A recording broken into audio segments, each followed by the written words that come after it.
20 ton वजनाच्या 2 coil घेऊन निघालेला एक 22 चाकी कंटेनर पुराच्या पाण्यात अडकला।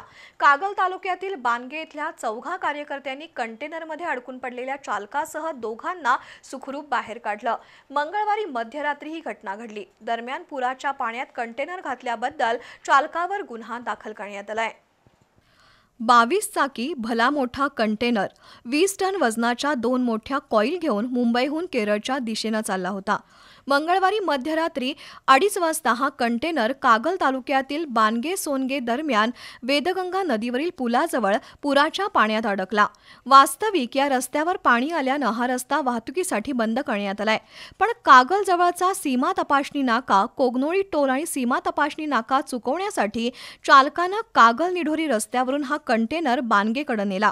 मध्यरात्री रस्त्यावरील पाण्याचा अंदाज आला नसल्याने हा कंटेनर पुराच्या पाण्यात अडकला। त्यानंतर चालकाने मदतीसाठी कोल्हापूर पोलिसांशी संपर्क साधला। त्यानंतर कागल पोलीस ठाण्याचे पोलीस नाईक प्रवीण पाटील आणि मुल्ला घटनास्थळी आले। बानगेतील पाणीपुरवठा कर्मचारी नामदेव शिंदे आणि सामाजिक कार्यकर्ते करीम पटेल यांनी रात्री 3 वाजता कंटेनर चालक केदारलाल जाट आणि क्लीनरला पाण्यात अडकलेल्या कंटेनरमधून सुरक्षित बाहेर काढलं।